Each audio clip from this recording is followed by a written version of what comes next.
sana se centra en la palabra de Dios y eso es lo que tratamos de hacer, no en la experiencia personal mía ni en la experiencia de cualquier predicador. No, el texto bíblico debe ser, ¿cierto?, expuesto y explicado y aplicado. Después dice, la iglesia sana se cimienta en la teología bíblica. Esto ya tiene un avance. Una iglesia sana se centra en el evangelio. Una iglesia sana piensa bíblicamente sobre el evangelismo. Una iglesia sana piensa bíblicamente sobre la conversión. Si nosotros no tenemos un concepto bíblico de lo que es la conversión, evidentemente tenemos un gran peligro de entender y a veces comprender de una manera deficiente lo que deberíamos estar viendo en una conversión. Una iglesia sana está llena de creyentes consagrados. Y tristemente, incluso en las mismas epístolas del Nuevo Testamento encontramos iglesias que tristemente eran inmaduras. Usted ya conoce era una de ellas, la iglesia de Corinto, ¿se acuerda? No pude hablarlos como a espirituales, sino como a carnales, como a niños en Cristo. ¿Qué hacen los niños? Los niños tienen cosas positivas, pero hay dentro de ellos una infantilidad. Aquí dice, una iglesia sana está llena de creyentes consagrados, pero noten que yo puse el acento en el punto número 8. Si hay algo clave, hermanos, en una iglesia saludable, tiene que ver con esto. Se los leo. Ustedes lo están leyendo también. Las iglesias sanas están dispuestas a sacar a los pecadores no arrepentidos a fin de preservar su testimonio del Evangelio ante el mundo. Punto 9, por supuesto, también es importante. Y muchas veces uno podría preguntar, ¿qué es importante en una iglesia? Y algunos pueden enfocarse justamente en las relaciones interpersonales, no en las relaciones internas, en el amor, en la armonía, en la unidad. Todas esas son consecuencias, no son propósitos en sí. Una iglesia sana produce frutos sanos y de hecho, creyentes y convertidos, el Espíritu Santo hace ese trabajo que ni yo pudiera hacer jamás, ni nadie en este templo pudiera hacer. ¿Se acuerdan cuál es el fruto del Espíritu? Gozo, paz, paciencia, benignidad, bondad. Y a veces al observar solamente ese parámetro, tenemos que decir, uff, estamos lejos. ¿Cómo abordar el pecado en la iglesia, hermano? Es un tema delicado, pero es un tema que Dios desea que la iglesia sepa, porque es parte de su revelación. ¿Qué pecados son peligrosos para la unidad y la armonía de la iglesia? Siempre es necesario tener en mente, por supuesto, los principios bíblicos, pero lo primero a comprender, hermanos, es lo que Dios piensa. Es lo que Dios piensa y por ende, ¿qué ha revelado en su palabra? Nosotros no tenemos que buscar en una bola de cristal qué es lo que Dios pensará. Por eso es importante acercarnos a la palabra del Señor. Y estos ejemplos en el Antiguo Testamento pueden ser muy fuertes, pero revelan el carácter de un Dios santo que quiere un pueblo santo. 1 Corintios 5:6, Pablo dice a la iglesia de Corintio, ¿no sabéis que un poco de levadura leuda toda la masa? No, no, no, es que yo lo hago sin intención. Muchas veces nuestras acciones son pecaminosas y causan daño. Y de hecho, Pablo tiene que tratar un problema aquí y vamos a ver ese problema, que es uno de los casos. Voy a ver 3 casos en donde claramente hay pecados que la iglesia tiene que confrontar. Y eso es muy interesante, porque cuando Pablo escribe a las iglesias, que la iglesia en su totalidad debería contener un consenso sobre ciertas situaciones. ¿No sabéis que un poco de levadura leuda toda la masa? Hermanos, todos pecamos, por omisión o por comisión. Pero el pecado flagrante, el pecado grosero, en el contexto de la iglesia, es levadura que no puede pasarse por alto debido a que contamina todo y es una influencia que corrompe a los demás. ¿Qué esperaba Dios de los corintios frente al pecado moral? Hay un pasaje que vamos a estar viendo esta mañana, que es 1 Corintios 5, por favor, búsquenlo. Y vosotros, dice Pablo a los corintios, estáis envanecidos. Una persona envanecida no le entra razonamiento, está embotada. Es increíble que Pablo está dirigiéndose a creyentes que están envanecidos, creyentes que no entienden razones, creyentes que no alcanzan a discurrir muchas veces sus propios errores. Y vosotros estáis envanecidos. ¿No debierais más bien haberse lamentado para que fuese quitado de medio de vosotros el que cometió tal acción? Y vamos a ver de qué se trata. Hermanos, la corrupción del pecado tiene que ver con aquella influencia que de manera directa afecta a la iglesia para que dejemos de pensar bíblicamente, respondiendo de una manera quizás humanista a veces al pecado y habitualmente por medio de una tolerancia pecaminosa debido a un convencimiento sentimental, incoherente y superficial que toma el perdón y el amor de una manera no bíblica. Y eso básicamente es uno de los grandes problemas. Tenemos un desbalance muchas veces de lo que es la misericordia de Dios, pero lo que es el juicio y la justicia de Dios. Pablo dice que la escritura es útil para redarguir, corregir, a fin de que el hombre sea perfecto y esté preparado para toda buena obra. La palabra perfecto también puede ser traducida como maduro. Y esa es la gran dilema de las iglesias. Hay personas, tenemos personas, estamos madurando en la fe. Ahora, antes de seguir, permítanme orar al Señor. Señor, en esta mañana queremos abrir tu palabra, queremos conocer qué es lo que tú piensas sobre el pecado. Padre, por favor, amonéstanos, Señor. Es parte de lo que tú haces con tus hijos. Ayúdanos, Señor, a entender el peso y la problemática de lo que significa el pecado, cómo tú lo ves. Ayúdanos a responder, sin duda, también de manera correcta. Por favor, Señor. En nombre de Jesús. Amén. El primer pecado es el caso de Primera de Corintios, ¿cierto? Sí. ¿Puedes avanzar un poquito, Toñita, ahí? Ah, el pecado moral, de eso voy a explicar. Aquí básicamente hay un problema de fornicación y quiero que me acompañen a justamente Primera de Corintios 5, si están ahí ya. Es un caso que el apóstol Pablo tiene que tratar claramente y evidentemente él lo aborda, da instrucciones claras y estas instrucciones, por supuesto, son normativas. Fíjense el versículo 1. De cierto, si hoy entre vosotros, cierto, fornicación y tal fornicación, cual ni aún se nombra entre los gentiles. Y aquí él va a explicar de qué se trata. Tanto que alguno tiene la mujer de su padre, y vosotros estáis envanecidos. ¿No debierais más bien haberse lamentado para que fuese quitado de en medio de vosotros el que cometió tal acción? Aquí estamos frente a un pecado moral. La palabra fornicación quizás no es la traducción más correcta porque la palabra porneía en el texto griego implica varios pecados de índole sexual. Uno de ellos, por supuesto, aquí se aplica por el contexto y se traduce fornicación. La fornicación es tener relaciones, por un lado, prematrimoniales, antes del matrimonio. Pero aquí el problema es que una persona estaba teniendo amoríos con la mujer de su padre. Un escándalo tremendo. ¿Qué hace la iglesia? La iglesia ha perdido toda la sensibilidad. Por eso Pablo dice, no debierais más bien haberos lamentado. Pero ellos no hicieron eso. Ahora, tristemente, hermanos, la fornicación en la iglesia evangélica, y hablo en general, y el pecado sexual, es una realidad entre muchos, no solamente jóvenes, sino incluso ministros. Hemos escuchado de cuántos ministros a veces en Estados Unidos y no lo sabemos lo que pasa en nuestro contexto, cierto, latinoamericano, de grandes ministros que han fallado, que han cometido adulterio. Y eso nos hace pensar, ¿podemos nosotros escondernos ante el Señor? Tarde o temprano el pecado nos va a alcanzar.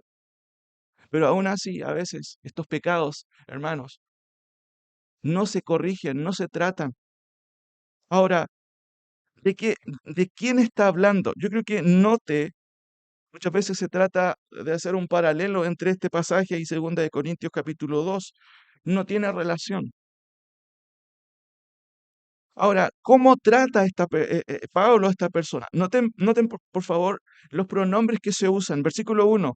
De cierto si hay que hay entre vosotros fornicación, y tal fornicación, cual ni aun se nombra entre los gentiles, tanto que alguno, esa es la primera descripción. Pablo cuando se refiere a hermanos, ¿cierto? Es claro. Y por la manera en que él usa los pronombres, aquí claramente él está diciendo, aquí no estamos tratando con alguien, al parecer que es creyente. Primero, alguno, ¿cierto? Después en el versículo 2 el que, ¿cierto? Es un pronombre también bastante lejano.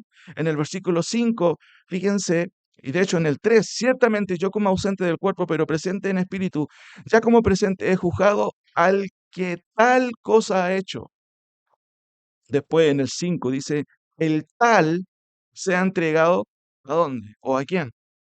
A Satanás. Pero note, hermano, el versículo 13. Mire lo que dice el 13. ¿Cómo finalmente Pablo trata a esta persona? Porque a los que están fuera Dios juzgará.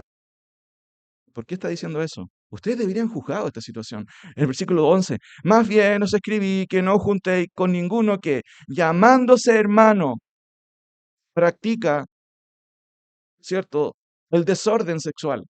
Puede ser fornicación, puede ser cualquier otro tipo, incluso adulterio está metido, eso está incluido. Y Pablo dice, llamándose hermano. Y eso, hermano, es lo grave.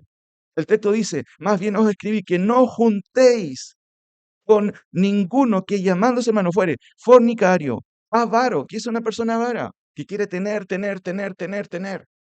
Después dice, o idólatra, y fíjense aquí, no tomamos muchas veces en cuenta esto, maldiciente. Es una persona maldiciente, es una persona que difama, es una persona que levanta calumnias. Y eso claramente, hermanos, a veces está presente y lo pasamos por alto. ¿Qué comento yo? ¿Qué hablo yo? ¿Qué digo de otros? Pablo es súper claro. Más bien os escribí que no juntéis con ninguno que llamándose hermano fuere fornicario, avaro, idólatra, maldiciente o borracho o ladrón. Con el tal ni aún comáis. Oh, qué fuerte es Pablo. Qué fuerte es Dios, hermano. Dios está detrás de estas instrucciones. Porque, ¿qué razón tendría yo para juzgar a los que están fuera? ¿Qué está diciendo Pablo? Nosotros no tenemos la facultad de ir en donde el vecino y empezar a predicarle, decirle, usted es un idólatra, no guarda el día cierto del Señor, no tiene sentido, no son creyentes. Y por eso Pablo dice, ¿qué razón tendría yo de juzgar a los que están fuera? ¿No juzgáis vosotros a los que están dentro? Porque a los que están fuera, Dios los va a juzgar y la norma y la instrucción es concreta. Quitad, pues, a ese perverso de entre vosotros. ¿Qué estaba haciendo la iglesia? Oídos sordos, estaban envanecidos, cada uno tenía sus propias ideas, pero claro, era una iglesia que aparentemente era espiritual. ¿Por qué? Hablaban en lenguas, hacían muchas cosas que aparentemente, superficialmente, a los ojos muchas veces de la persona, no, aquí hay espiritualidad, cuando no lo había. Hermanos, ¿cuál es el mandato? Aquí hay un mandato, pero también siempre hay un peligro, que es la prevaricación. Y voy a usar esos dos conceptos para los tres casos. El mandato, ¿cuál es el mandato? Júntense con aquellas personas, invítenlo a la casa, tomen café, pobrecitos, no, nadie. Pablo es súper claro, el mandato es, porque a los que están fuera Dios juzgará, quitad pues ese perverso de entre vosotros. Ahora, déjeme explicar la palabra que usa. ¿Lo lee usted en su Biblia? ¿Qué dice? Perverso. Se puede traducir como maligno, alguien que hace daño. Sin embargo, el mandato, ¿cuál es? La palabra que usa Pablo es una palabra interesante en el texto original, exairo. Eso es la preposición ex, siempre tiene que ver con sacar algo. Exairo literalmente significa expulsar, remover, excluir. Eso es lo que está diciendo Pablo. Y después, cierto, hay otros pasajes paralelos muy interesantes, pero en el versículo 7 lo dice metafóricamente hablando. ¿Por qué? Porque en el 6 dice, no es buena vuestra jactancia. No, nosotros estamos súper bien. Usted está mal, yo estoy bien. Los corintios llegaron a ese nivel, hermanos, de ceguera. Nosotros no tenemos ni un pecado, estamos súper bien. Noten lo que dice el 6. No es buena vuestra jactancia. ¿No sabéis que un poco de levadura leuda toda la masa? No, si fue un error simplemente. Se me escapó. Lo dije, pero no quería decirlo. Hermanos, ¿no sabéis que un poco de levadura leuda toda la masa? Si yo tengo, hermanos, una madurez, digo, cuidado, incluso con lo que yo puedo decir, porque una palabra puede corromper. Y acá dice el pecado, y de hecho Santiago también habla sobre justamente el hablar. Pero noten el 7, la forma en que él lo explica. Lo explica metafóricamente hablando. Limpiaos pues de la vieja levadura para que seáis nueva masa, sin levadura como soy, porque nuestra Pascua, que es Cristo, ya fue sacrificada por nosotros. Así que celebremos las fiestas no con la vieja levadura, ni con la levadura de malicia y de maldad, sino con los panes sin levadura de sinceridad y de verdad. ¿Y qué es lo que hace este mundo posmoderno? Tiene su propia verdad. Lo que más distorsiona el mundo en el día de hoy es la verdad. Y los profetas parece que sabían lo que iba a ocurrir, porque ellos dicen, a lo malo llamarán y a lo bueno, malo. Lo terrible es que en la iglesia, hermanos, no tengamos un concepto claro de lo que es malo, de lo que es dañino y de lo que es bueno y justo. El mandato es claro, sacar a ese perverso de entre vosotros. Esa expresión de entre vosotros estaba implicando que estaba dentro de la comunidad. Pues yo les pregunto a ustedes, hermanos, ¿Pablo es duro? Quizás no nos atrevemos a responderlo. ¿Pablo es duro? Claro, es súper duro. Pero ¿es un mandato apostólico? Es claro. Cuando pensaba en esto, hermanos, muchas veces los pecados sexuales no se notan porque uno no sabe. Y de hecho uno tiene cuidado de no, entre comillas, ¿cierto? Preguntar cosas tan puntuales. Esto, insisto, a veces tendemos a decir, los jóvenes tienen tentaciones sexuales. Los jóvenes pueden caer en eso. No, todos podemos caer en eso, desde el pastor hacia abajo. Y por otro lado, hermanos, esconder un pecado sexual, a la larga, Dios lo va a revelar. Entonces, en este primer caso, ¿cuál sería la prevaricación? Y déjeme explicar este término que lo usan los abogados. Prevaricar, a veces los diarios dicen juez Guzmán prevaricó, ¿cierto? ¿Y qué es la prevaricación? Dejar de hacer lo que se debe hacer. Siempre hay una tentación de no hacer lo que yo debo hacer. Usted le dice a su hijo, hijo, haga la cama. El padre o la mamá lo está mandando, ¿cierto? Es un mandato sencillo. Pero hay veces en donde, ¿cierto? Nuestras omisiones no son simplemente omisiones, son prevaricaciones. Prevaricación en este caso, como señala el pastor MacArthur, dice, los corintios en su carnalidad generalizada estaban tan dispuestos a excusar incluso las maldades más extremas dentro de la comunidad de la iglesia.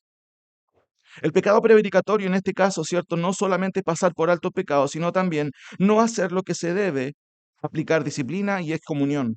Interesante es que Pablo está dirigiéndose a la iglesia en a lo menos 6, 7 veces en este contexto usa el pronombre plural vosotros. Fíjense, de cierto se oye que hay entre vosotros, dos, y vosotros estáis envanecidos, tres. Ciertamente yo como ausente en el cuerpo, pero presente en espíritu, ya como presente, he juzgado al que ha hecho tal cosa. Y en el nombre de nuestro Señor Jesucristo, reunidos vosotros y mi espíritu con el poder de nuestro Señor Jesucristo, el tal sea entregado a Satanás. En el versículo 13, porque a los que están fuera Dios juzgará. Díganle al pastor que trate con el perverso. Dice eso el texto. ¿Qué dice? Quitad, plural, de entre vosotros. Y esto apunta a la consensualidad que tenemos que tener. Si nosotros tenemos un pensamiento, un concepto del pecado diferente en nuestro medio, por supuesto no puede haber consenso. Hermanos, Jesucristo murió justamente por pecados tan graves como el pecado sexual.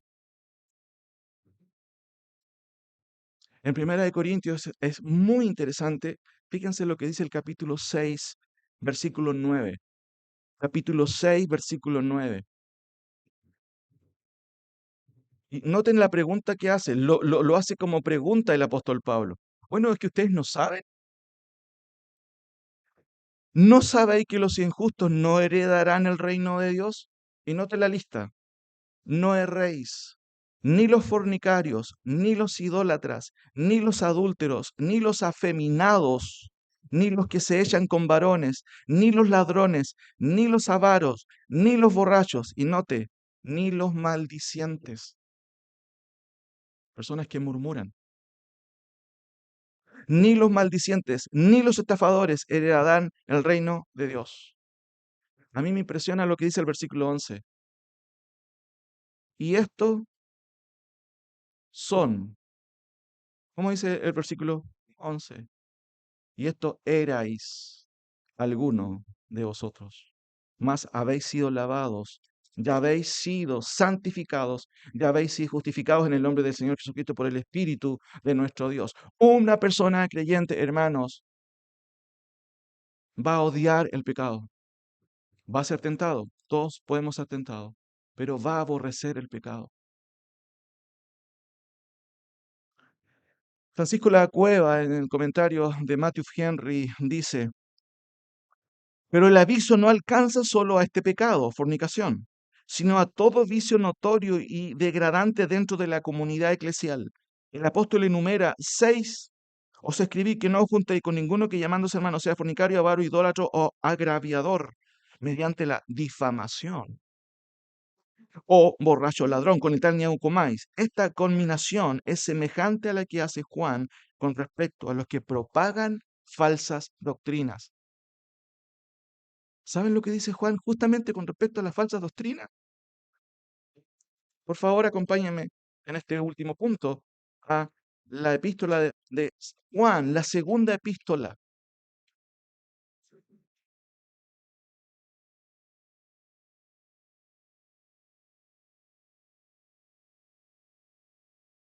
Segunda epístola de Juan, versículo 10.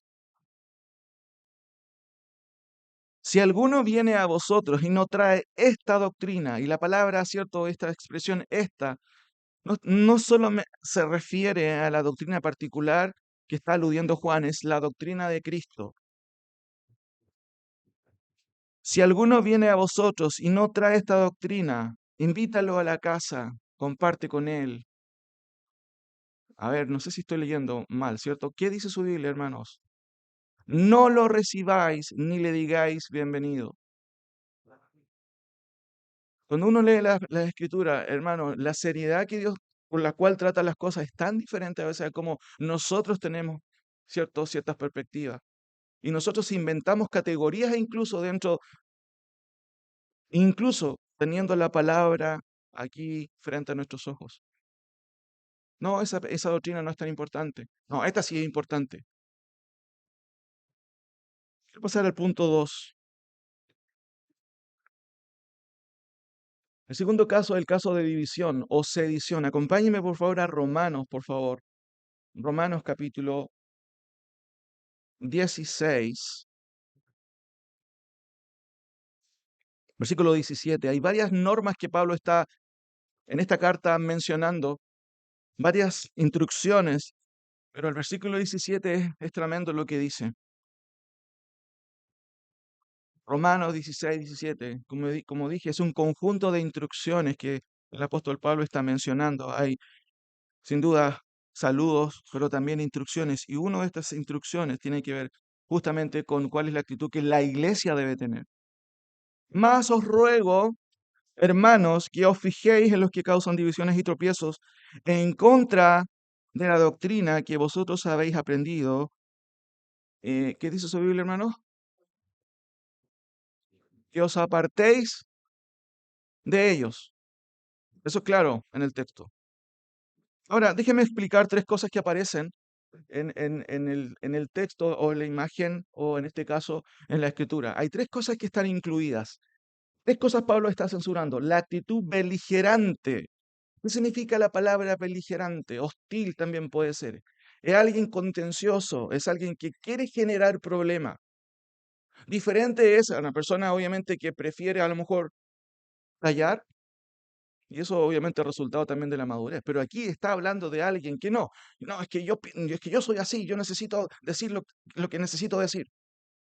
Es una persona que no le importa en realidad la unidad de la iglesia, sino que es beligerante y de hecho provoca división y otra cosa que es tropiezo. ¿Qué son estas tres cosas? O en este caso, el primer punto está implícito en el texto, porque alguien que provoca división y tropiezo en realidad no quiere la unidad de la iglesia. Hermanos, no se trata de confrontar a todos y por cualquier cosa. Eso primero quiero aclarar. No, no, no, no. Es natural que en la iglesia, aún exigiéndonos a las escrituras que tengamos unidad, incluso en el pensar, como dice Pablo en 1 Corintios 1:9. Aquí Pablo está censurando la actitud beligerante de alguien que simplemente quiere causar división y por ende tropiezo. Ahora, ¿a qué se refiere Pablo cuando usa la expresión divisiones? Él usa una palabra interesante que es dijostasía. Hay varias palabras para eso, para división, y aquí usa un término justamente que incluye tres cuestiones. Fíjense la imagen aquí que aparece en la siguiente diapositiva. Voy a mostrar ahí. Incluye división, disensión y sedición. Noten este cuadro, ahí aparece. Interesante al examinar, obviamente los diccionarios etimológicos me ofrecen este resultado. Y yo se lo estoy tratando de explicar con una aplicación interesante. ¿Qué es una disensión? Básicamente una disconformidad, una discordia o una oposición. Puede manifestarse en una declaración tan sencilla como es que no estoy de acuerdo. Nosotros lo que pasa acá dentro, a veces podemos decir, tú no conoces mi corazón, pero todo lo que hay en mi corazón está saliendo todo el tiempo. Brota hacia afuera. La disensión es la disconformidad. No estoy de acuerdo. Y lo expresas. Segundo, está todo dividido. La disensión evidentemente va a llevar a la división. ¿Y qué es la división? La división es el partidismo, es la fracción, es la idea sectaria, ¿cierto? Juntémonos, vamos a tomar café. Por favor, hermanos, no van a salir pensando, el pastor quiere que no tomemos café.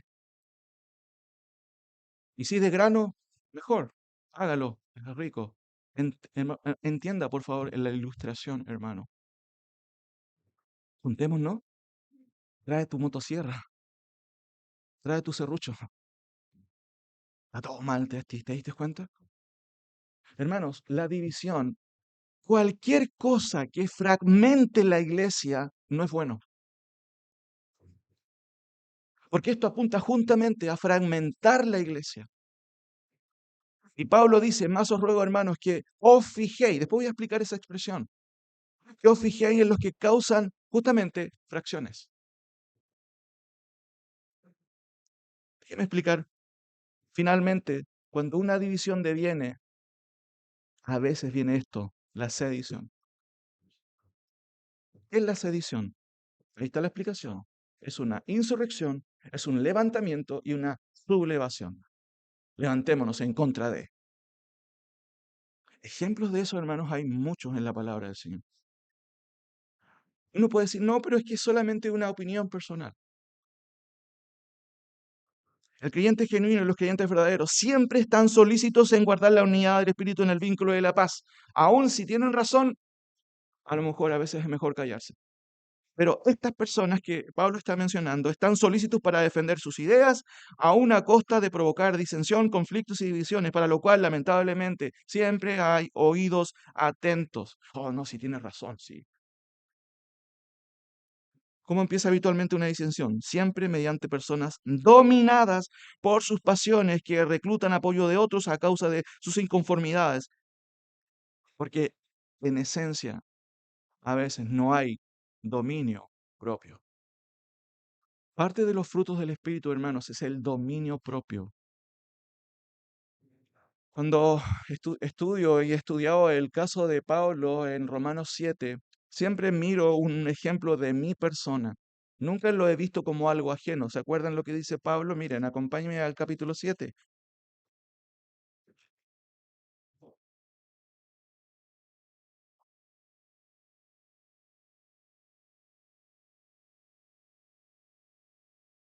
versículo 15. Porque lo que hago no lo entiendo. ¿Han escuchado personas? Es que no sé cómo lo hice. No sé qué me llevó a hacerlo. Pablo dice, porque lo que hago no lo entiendo, pues no hago lo que quiero, sino lo que aborrezco, eso hago. Y si lo que no quiero, esto hago, bueno, la ley me acusa, la ley es buena. De manera que ya no soy yo quien hace aquello, sino el pecado que mora en mí. Y yo sé que en mí, esto es, en mi carne, Lo único que quiere hacer mi carne es tener la razón. Eso es lo que quiere hacer mi carne. Mi carne no quiere decir, ok, me humillo. No, mi carne quiere decir, no, es que yo tengo la razón. Dice Pablo, porque en mi carne no mora el bien, porque el querer el bien está en mí, pero no el hacerlo. Porque no hago el bien que quiero, sino el mal que no quiero, finalmente eso estoy haciendo. Y si hago lo que no quiero, ya no lo hago, sino el pecado que mora en mí. Hermanos, Pablo no está haciendo una dicotomía platónica aquí. Ah, no, no, no. Yo soy bueno, pero mis miembros son los malos. ¿Qué hace la psicología moderna en el día de hoy? Justifica a las personas. No, si él es bueno, pero tiene una tendencia a perder el control y quien está alrededor recibe las esquirlas. Y nuestra idea muchas veces, a veces nosotros pensamos de esa manera. Aún somos, hermanos, cuando uno piensa, por ejemplo, en el Antiguo Testamento, cómo Dios trató el pecado, uno dice, wow. Hermanos, nosotros cantamos, hay un himno muy precioso, no lo cantamos siempre. ¿Se acuerda? Santo, santo, santo. Es una expresión hebrea, básicamente. No es una tautología. Tautología es redundancia. ¿Por qué pones tres veces santo si una vez basta? Es la forma, es la expresión hebrea de decir, Dios es santo de una manera que tú no alcances incluso a veces a comprender. ¿Por qué Moisés cuando sube al monte, Dios dice, voy a ponerle el límite por el que pase los límites? El que pasaba los límites, usted sabe lo que pasaba, moría en el acto. A veces nuestra concepción de Dios, hermano, es tan ínfima, tan antibíblica,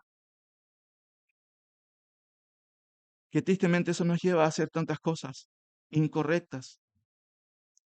El creyente genuino y los creyentes verdaderos siempre están solícitos en guardar la unidad en el espíritu del vínculo de la paz. Estos no tienen ningún interés en ello. Ahora, ¿qué son los tropiezos? Hermanos, los creyentes de Roma debían también advertir los tropiezos, porque hay dos cosas que se mencionan aquí.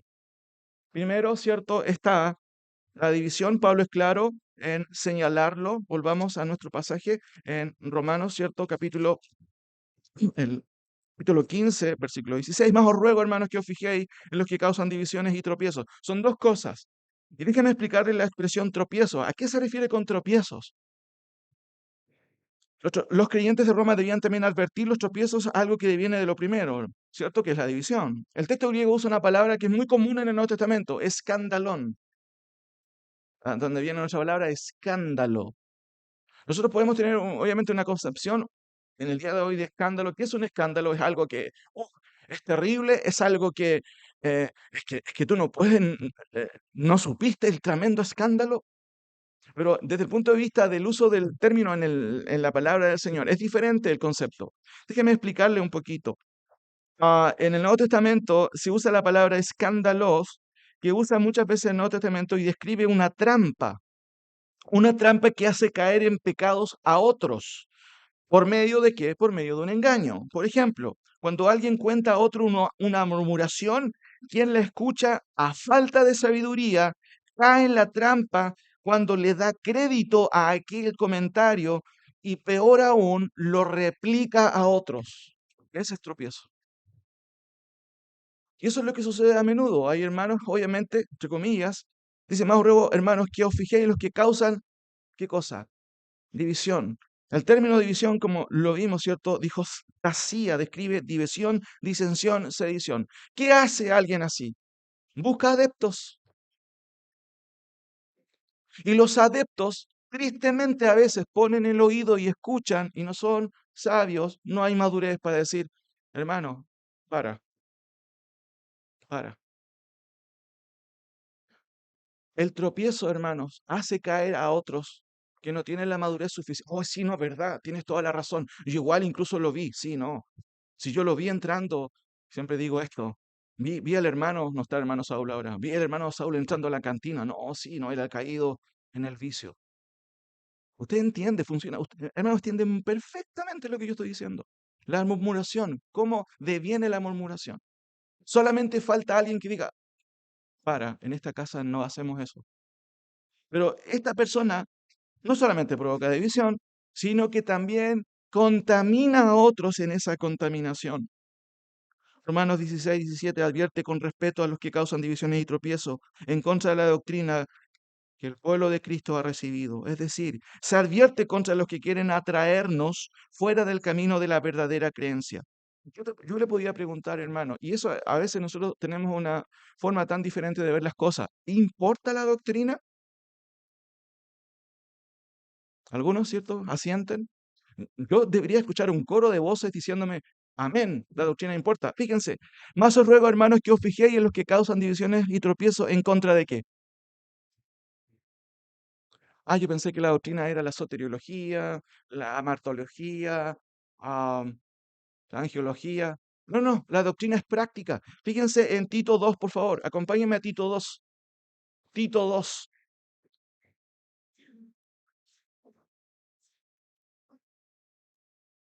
Tito 2, la cita que leyó nuestro hermano Moisés.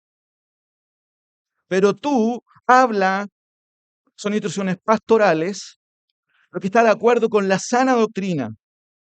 Seguramente Tito dijo, voy a hablar sobre la, no sé, sobre la soteriología, sobre la presencia de Dios. Fíjense lo que dice el texto, que los ancianos sean sobrios, serios y ¿qué más?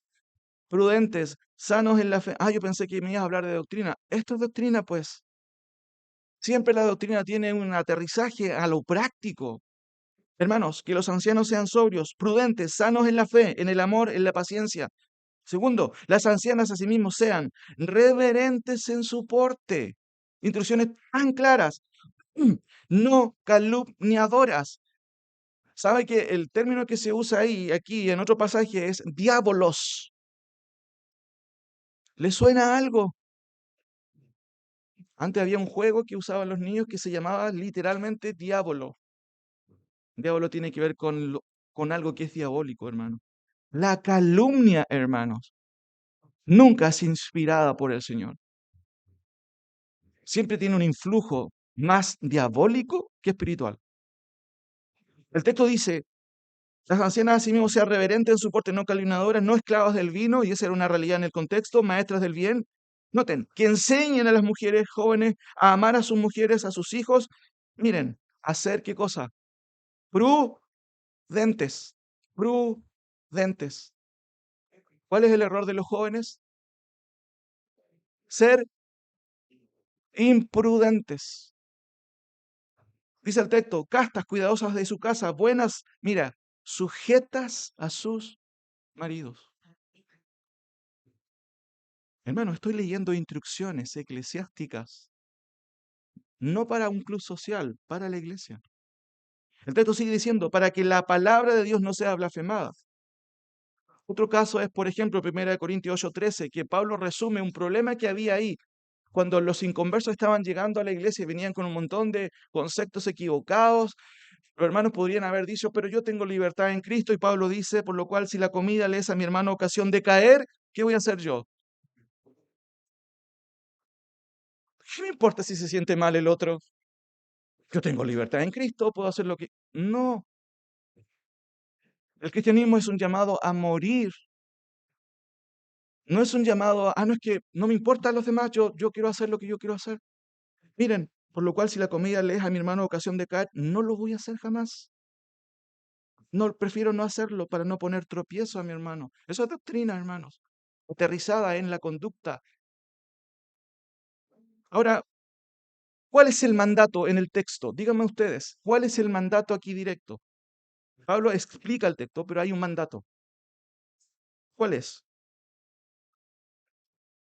Versículo 17. Ayúdenme ustedes, por favor. ¿Cuál es el mandato que Pablo está haciendo? Está el mandato y la prevaricación. ¿Cuál es el mandato?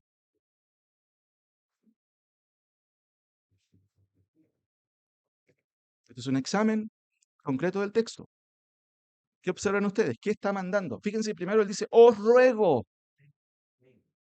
Hay uno ahí, pero hay otro antes.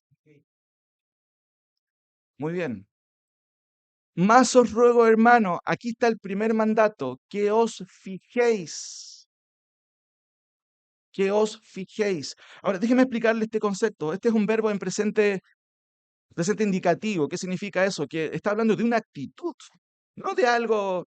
¿Te diste cuenta? Ah, yo no me di cuenta. Sin duda, hermanos, que hay personas que está bien, no se dan cuenta de nada, perfecto. Y a veces es mejor no darse cuenta a veces de las cosas, las personas viven en paz en ese sentido. Pero dentro del contexto de la iglesia, cuando hay situaciones complicadas, el mandato concreto es, fíjense, vuelvo a leer, más os ruego, hermanos, que os fijéis, ya sabemos, en los que causan divisiones y tropiezos en contra de la doctrina, que siempre es práctica. Como dije, fijarse es el verbo usado, implica mirar con atención, ser vigilante, pero con una actitud constante que apunta justamente al carácter de. El concepto es, los creyentes en la iglesia deben no solo mirar y cuidar a la iglesia, deben advertir de todo aquel que procura turbar la armonía y disensión en la iglesia. Por eso que en la escritura también encontramos exhortándonos, ¿se acuerda? Los unos a los otros. Hermano, no estuvo bien eso que hiciste. Y el problema cuando hay una iglesia carnal, ¿sabe cuál es la respuesta? ¿Y quién eres tú para decirme qué es lo que tengo que hacer? Apartarse es el segundo mandato. Fijarse es. Yo no puedo ser ignorante en la medida que voy creciendo. Pasa con nuestros hijos. Estoy seguro que las mamitas que están aquí no les gustaría que sus hijos se junten con cualquier niño de la población, ¿cierto? ¿Por qué? Por las malas costumbres. Antiguamente a lo mejor era diferente. Ahora quizás hay un cuidado un poquito más delicado. Son otros tiempos, vivimos de otra manera. Pero esa atención que ponemos muchas veces y que hemos puesto en nuestros hijos, es lo que Pablo dice, fíjense, en lo que causan divisiones y tropiezos. Apartarse. ¿Qué significa apartarse? Aunque este mandato no puede ser más claro, la tendencia de muchos es hacer lo contrario. Apartarse no solo es una orden explícita, sino necesaria en la iglesia. Y aquí, hermanos, siempre vamos a tener un problema. Y surge este problema que yo mencioné en su momento. Este desbalance muchas veces que tenemos entre lo que es la misericordia de Dios, el amor fraternal que debemos tener y la justicia de Dios o la verdad de Dios. Y a veces, si nosotros enfatizamos mucho en la justicia de Dios, claro, caemos en un error. Podemos ser demasiado fariseos y muy duros. Pero la tendencia no es esa, la tendencia es al revés. Llegamos a ser tan misericordiosos que somos condescendientes con el pecado. Hay casos en la Biblia, hermanos, claramente de condescendencia que nunca terminaron bien. Jamás. Los hijos de Elí, ¿se acuerda? Ahí tienes un padre permisivo. Aarón, un líder permisivo. ¿Cuál es la prevaricación? El mandato es fijarse. ¿Y cuál es la idea, hermanos? Cuando digo fijarse, muchas veces uno conversa con las personas y las personas, obviamente que el autor de Hebreos dice, ustedes debieron haber sido ya maestros tanto tiempo y tienen necesidad de leche todavía. Una persona que está todavía con la leche puede tener una madurez, una visión madura eclesiásticamente hablando. No, no la puede tener. No está mal, va en proceso. Pero hermanos, todos estos mandatos que estamos viendo demandan de una iglesia saludable, subir el nivel del estándar a lo que Dios establece en su palabra. La prevaricación en este caso es hacer lo contrario. Y tristemente, Pablo dice, más os ruego, hermanos, que os fijéis en los que causan divisiones y tropiezos en contra de la doctrina que vosotros habéis aprendido y que os apartéis de ellos. ¿Y cuál es la tendencia muchas veces? Es hacer lo contrario. No tienes amor. Wow. Dios me está y nos está ordenando algo explícito. Y muchas veces nosotros hacemos todo lo contrario. ¿Saben qué? Cuando hay una expresión que usa en el Antiguo Testamento el Señor de Saúl, me pesa haberlo puesto por rey. ¿Se acuerdan por qué? Porque él fue más misericordioso que Dios. ¿Qué le mandó Dios? Pero él tenía sus ideas personales. Me pesa haberlo a Saúl puesto por rey, pues se ha vuelto en pos de mí y no ha cumplido mis palabras. Primera de Samuel 15:11. Hermanos, la prevaricación es hacer lo contrario. Tenga cuidado, hermanos, tenga cuidado. El texto es claro: más os ruego, hermanos, que os fijéis los que causan divisiones y tropiezos en contra de la doctrina que vosotros habéis aprendido. No que te juntéis con ellos, todo lo contrario, apártate de ellos. El último caso, el último caso es el siguiente, el caso de pecado de orgullo. Fíjense, hermanos, cuando estaba estudiando esto, igual, déjeme usar una palabra común y corriente, igual me cabeció bastante porque los términos que se usan son similares, pero son diferentes en el texto original, son diferentes, apuntan a otra cosa. Tito 3:10, por favor, Tito 3:10 y 11.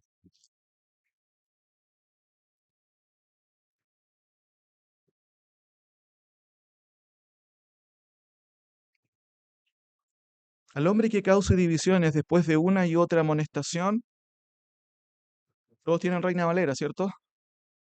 ¿Qué dice? Deséchalo. No sé si usted ha leído estos textos, pero wow, son bastante duros, pero es palabra del Señor. Y de hecho es una epístola pastoral. Esta referencia paulina es un mandato directo a Tito y por implicación una pauta prescriptiva para la iglesia. Divisiones aquí es otro término, no es el mismo que se usa en Romanos 16:17. Aquí se usa una palabra que se lee de la siguiente manera: aireticos. Está muy relacionado con herejía, como un adjetivo calificativo de alguien que causa divisiones, ¿cierto? Un hombre faccioso o una persona que busca apoyo y segmenta a la iglesia. De eso está hablando. En el Nuevo Testamento, hermanos, la división o la airesis es un gran mal y en la historia está llena de ejemplos al respecto. En 2 de Pedro 2:1 se usa el mismo término para sancionar, ¿cierto?, la creación de una sociedad paralela a la iglesia, haciendo, ¿cierto?, justamente divisiones o segmentando a la iglesia. En 1 Corintios 11:18, la airesis es una muestra concreta de carnalidad. Los carnales tienden a hacer eso. En Judas 19, mire qué interesante, Judas dice: estos son los que causan división. Judas 19, los sensuales que no tienen el espíritu. Interesante, la palabra sensual es la palabra sujicos y tiene que ver con una persona que es llevada por sus sentidos, que no es capaz de controlar sus sentidos, sus emociones, que pierde, ¿cierto?, lo que se conoce como dominio propio. Y Judas tiene que tratar esto y dice: a ver, estos son los que causan divisiones. ¿Quiénes son? Los sensuales, que no tienen al espíritu. Eso es tremendo, hermanos. No estoy diciendo que alguien creyente no pueda caer justamente en esto. Acompáñeme a Gálatas por un momento. Gálatas capítulo 2.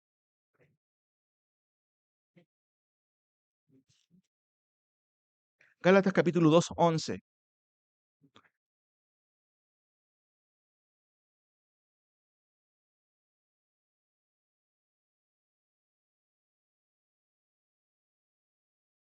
Gálatas capítulo 2, 11.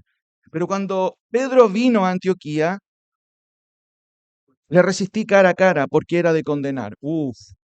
A ver, pongamos esto en plano. Miren, Pablo, ¿qué hace con el primer papa?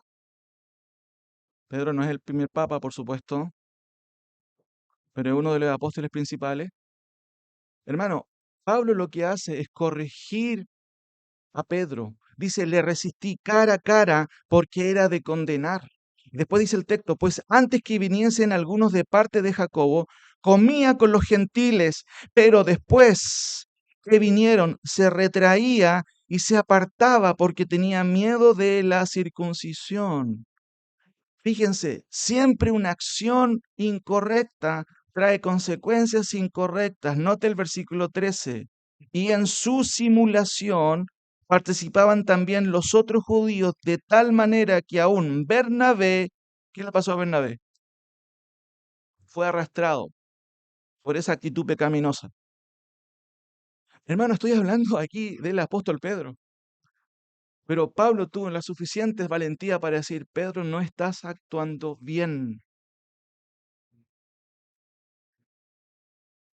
Es importante, hermanos, que el juicio que se está describiendo aquí, Pablo, se basa, por supuesto, en la conducta objetiva. No condenamos lo que es subjetivo, sino en las conductas que se pueden evidentemente observar. El término airesis, entonces, originalmente tenía que ver con opiniones que eran mantenidas aún por sobre la verdad de la fe y de la realidad concreta. En otras palabras, un divisionista no desea doblegar su orgullo, antes prefiere mantener sus opiniones, incluyendo las evidencias, aunque las evidencias sean todo lo contrario.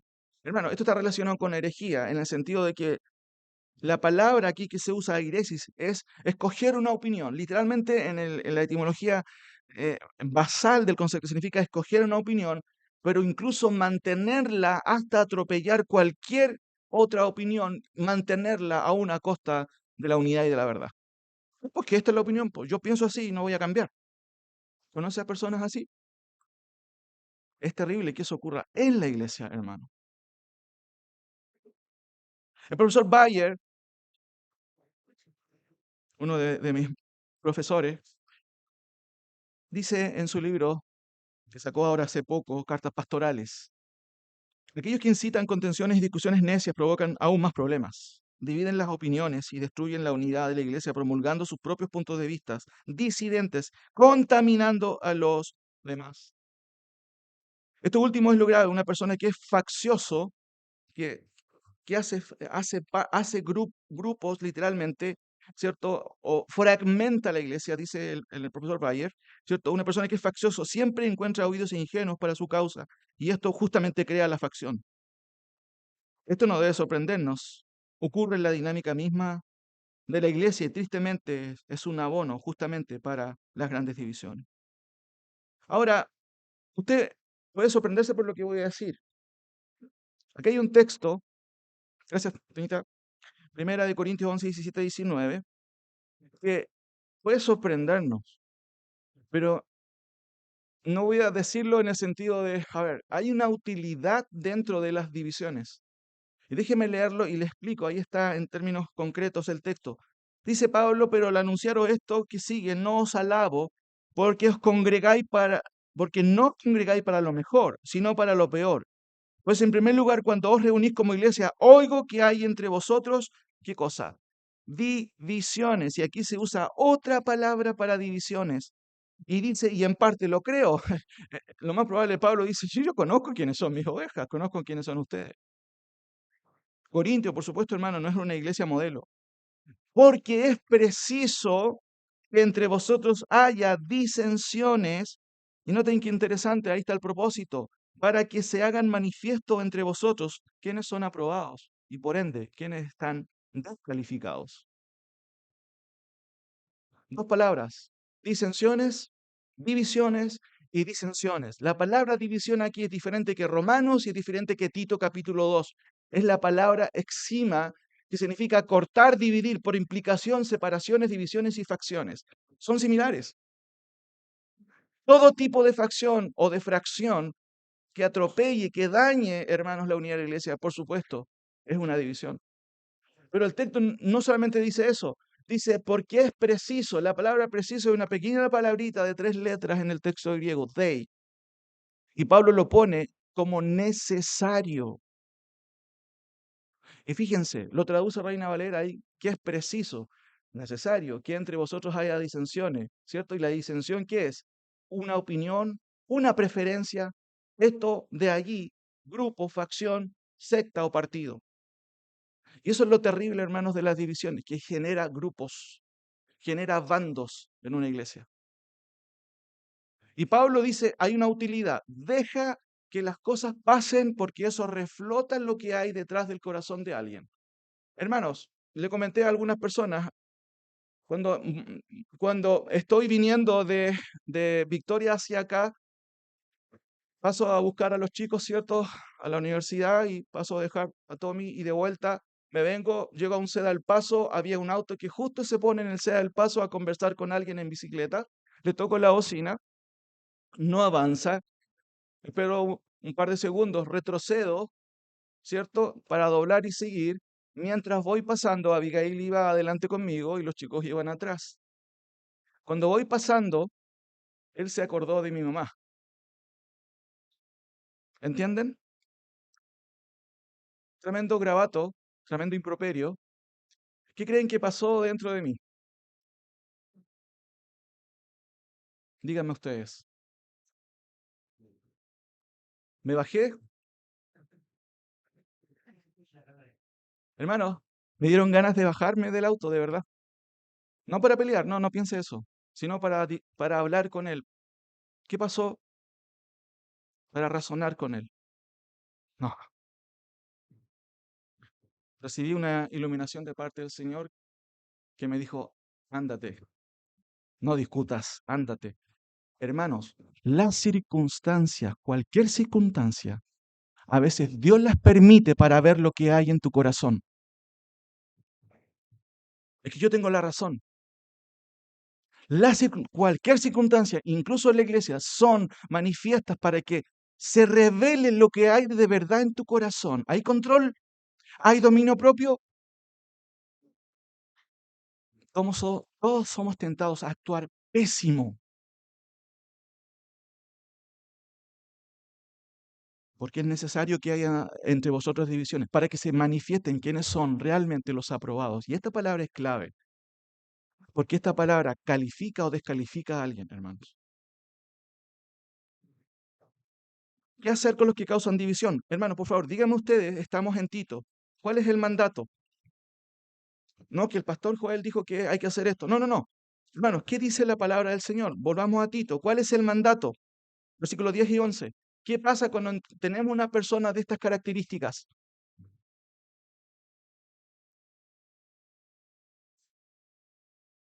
Versículo 10.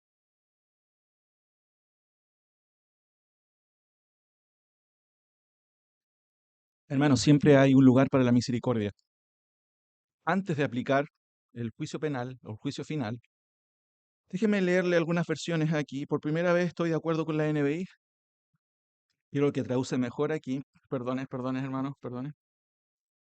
Dice Reina Valera, al hombre que cause divisiones después de una y otra amonestación, deséchalo. NBI traduce mucho mejor los adjetivos que se usan ahí en el texto griego, porque dice al que cause divisiones, amonéstalo dos veces y después evítalo, evítalo. A veces nosotros tenemos, hermanos, una tendencia de extender muchas veces ciertas situaciones cuando en realidad la palabra me dice, mira, cuando trates con una persona de estas características, no pases todo el tiempo gastando eso. No, tú no eres más misericordioso que Dios. El texto es explícito, dos veces. Si no hay cambio, evítalo.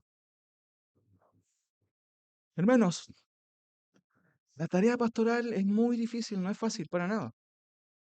Es dificilísimo, porque las personas no comprenden que en general, desde el pastor para abajo, la norma a obedecer no es la opinión del pastor, sino es lo que dice la palabra. Y la tendencia va a ser perder incluso amistades por hacer lo que la palabra de Dios dice. Hermanos, si alguien no está dispuesto a perder la amistad por la verdad, entonces tristemente no puede pretender seguir la palabra del Señor o incluso liderar una iglesia. Ahora, déjenme explicarle, ya esto es lo último. Al que cause divisiones amonéstalo dos veces y después evítalo. Otra lectura es al hombre que cause divisiones después de una primera y una segunda amonestación, deséchalo. Por supuesto, hermanos, que hay tiempo para la misericordia. Y no significa esto la palabra desechar de considerar a la persona como desecho. No. Pero hay una tercera actitud que ya la iglesia debe tomar, incluso los líderes. Y esto tiene que ver con, si bien es cierto, cuando nos encontramos con una situación de este tipo, la norma es clara.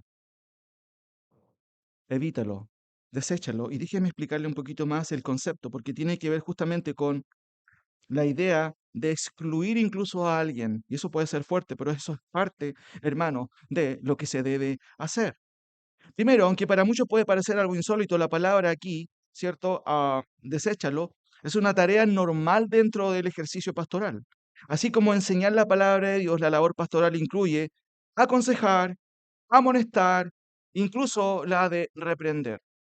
Y déjenme explicar esto un poquito más. Primera de Timoteo 5:20, si puede buscarlo, son las últimas citas que estoy leyendo. Primera de Timoteo 5:20, un par de hojas atrás. Antes incluso de llegar a la última instancia, uno trata de agotar todos los medios. Pero hermanos, noten cómo en la palabra del Señor es explícita. A los que continúan en pecado, estoy leyendo otra versión, ¿qué dice su Biblia, por favor? ¿Cómo dice? Ok, a los que persisten en pecar, ¿cuál es la medida? Pablo le dice al joven pastor, en este caso Timoteo, ¿qué tiene que hacer? Reprenderlos. Después dice, ¿en presencia de quién?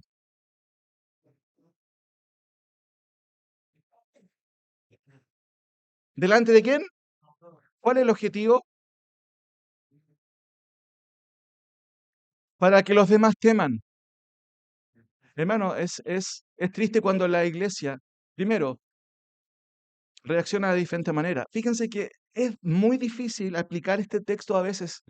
Mire, está hablando no de consejo, está hablando de amonestación y de reprensión. Se los leo de nuevo. A los que continúen en pecado, repréndelos en presencia de todos para que los demás tengan temor. ¿Cómo se le ocurre hacer eso al hermano? ¿Por qué el pastor dijo eso y más encima delante de todos? Por favor, ¿qué dice Segunda de Timoteo 4:2? Segunda de Timoteo 4:2.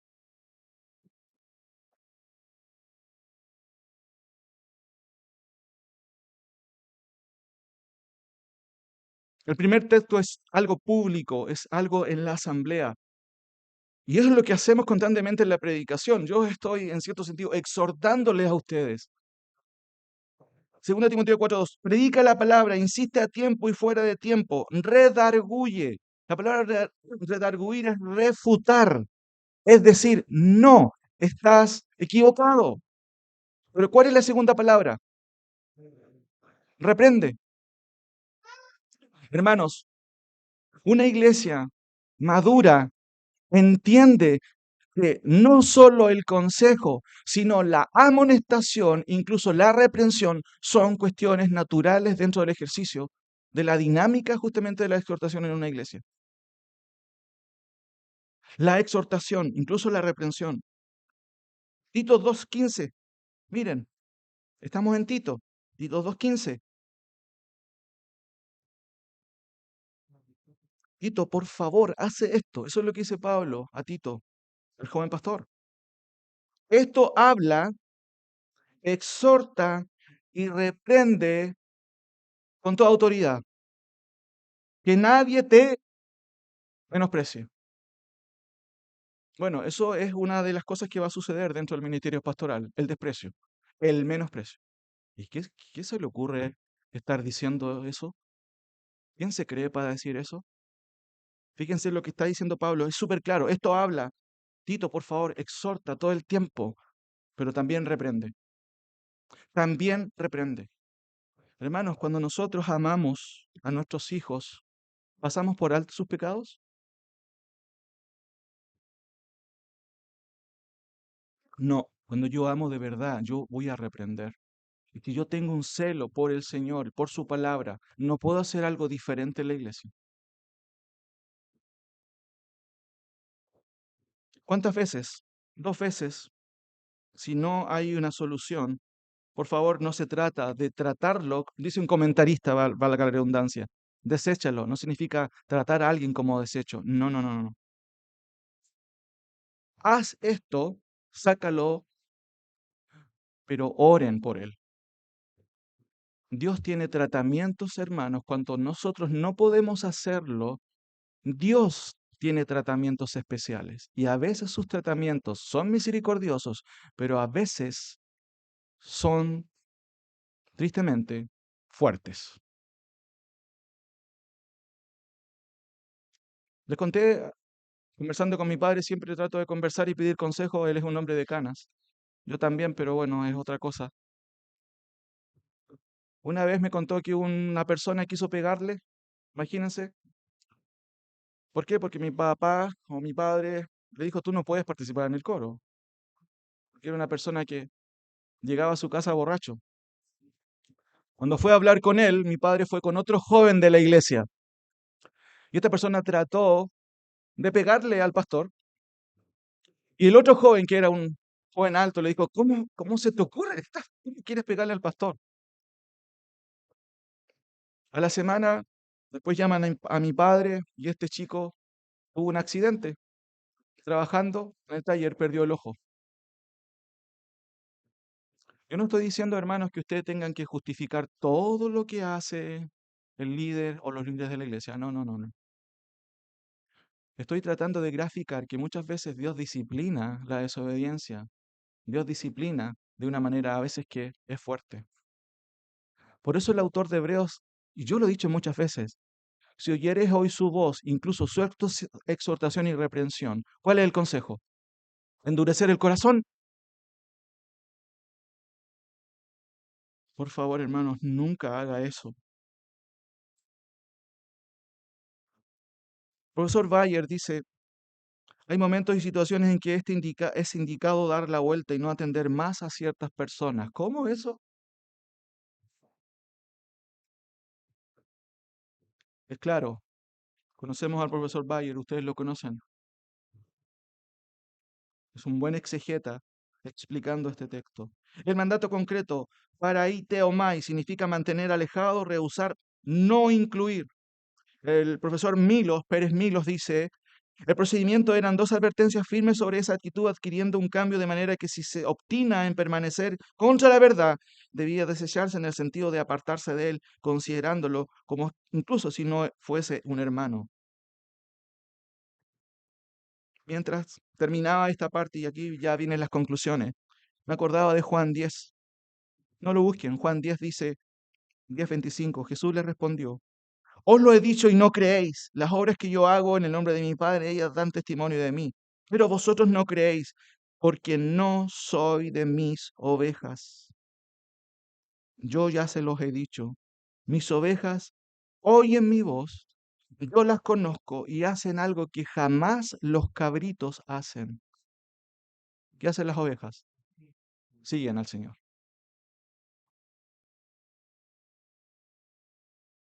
¿Cuál es la prevaricación? En este caso, la prevaricación es la acción de no hacer lo que Dios mismo dice en su palabra y en este caso contrario a los mandatos, tratar a una persona como creyente cuando sus frutos revelan que no lo es. Hermanos, un día yo voy a estar en presencia del Señor, pero usted también va a estar en la presencia del Señor. ¿Por qué no hiciste eso? ¿Tuviste más miedo de las personas y no del Señor? Tengo un amigo pastor que dice, prefiero enrojecerme contigo ahora a estar rojo arriba cuando tenga que dar cuenta ante el Señor.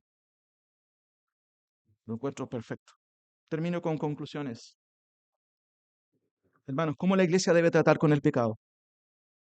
Primero, hay muchas cosas que podría decir, pero quiero solamente resumirlo en tres. Si la iglesia no sabe lo que es el pecado, manifestará una actitud liberal, condescendiente con aquellos que pecan. En el día de hoy hay muchas iglesias que han caído en lo que se conoce como liberalismo, en no tomar en serio lo que es la palabra de Dios. Y la gente vive como se le da la gana. No quiero mencionar casos que conozco, no dentro de nuestro contexto, afuera. Pero aún nosotros podemos caer en eso. Por eso es importante, hermano, si la iglesia no sabe lo que es pecado, no se va a encontrar infractor de nada. O no va a encontrar la infracción, digámoslo en términos ciertos de tránsito. Cuando tú no conoces qué es lo que es el pecado, no sabes que estás pecando. Por eso que la iglesia debemos enseñar que un Dios santo aborrece el pecado. Segundo, si la iglesia tiene un balance desequilibrado entre lo que es la misericordia y la verdad, tendrá siempre una tendencia de pasar por alto el pecado, trayendo con ello un declive espiritual para la iglesia. Pablo dice, ¿no sabéis que un poco de levadura leuda toda la masa? ¿Quién soy yo para cambiar el modelo que Dios ha establecido en su palabra? No, yo voy a tratar diferentemente el pecado. Es que Dios no sabe tanto. Cuando Dios establece claramente lo que debemos hacer en su palabra, si yo no lo hago, hermano, estoy en desobediencia a la palabra del Señor. Y me pongo como la autoridad. para decir, no, es que esto tenemos que hacerlo de esta manera. ¿No sabéis que un poco de levadura leuda toda la masa? Finalmente, Jeremías 6:10. Esta es la última cita, acompáñeme, es un pasaje tremendo. Jeremías 6:10, voy a leer 3 versículos para concluir. Jeremías se conoce como el profeta llorón. Tenía un ministerio espectacular, nadie lo quería escuchar. ¿Por qué? Porque denunció el pecado, hermanos. Jeremías 6:10. ¿A quién hablaré y amonestaré para que oigan? Llega un momento en que Jeremías, obviamente inspirado por el Señor, tiene que hacer esa pregunta que nadie quiere escuchar. Anda, Jeremías, dale. Señor, pero es que no me están pescando. Sigue, habla, denuncia el pecado. ¿A quién hablaré y amonestaré para que oigan? ¿Por qué no quería oír el pueblo de Israel? Fíjense, he aquí que sus oídos son incircuncisos y no pueden escuchar. He aquí que la palabra de Dios les es cosa vergonzosa, no la aman. Una de las razones por qué el pueblo de Israel permaneció en sus pecados es porque no amaba al Señor ni amaba su palabra. Por eso Jeremías dice, Señor, ¿a quién voy a hablar? ¿Quién que si nadie quiere escuchar? El versículo 13 dice, porque desde el más chico de ellos, versículo 13, hasta el más grande, cada uno sigue la avaricia, y desde el profeta hasta el sacerdote, todos son engañadores. Y noten el versículo 14, y esto es el peligro en que podemos caer como iglesia, y curan la herida de mi pueblo, el pecado de mi pueblo, diciendo, no, no te preocupes si está todo bien, relajémonos, ven aquí, hagamos una fiesta, no hay problema. El texto dice, y curan el pecado de mi pueblo con liviandad, diciendo, paz, paz, y en realidad no hay paz porque el juicio de Dios ya viene en camino. Hermanos, el error que podemos cometer nosotros es pasar por alto con liviandad lo que es el pecado. Por eso, no corregir el pecado como tercer punto de conclusivo es simplemente no tener temor de Dios, sino más bien a los hombres. Es ser liviano frente a lo que Dios desaprueba y aborrece. ¿Qué vamos a hacer? ¿No sabéis que un poco de levadura leuda toda la masa? Oremos.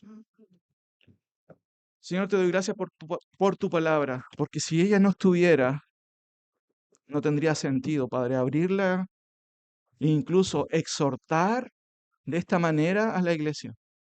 Pero tu palabra es revelada, ella es la norma y ella es la que nos indica cómo tratar con el pecado. Señor, claramente nosotros necesitamos que tú hables a cada uno de nosotros.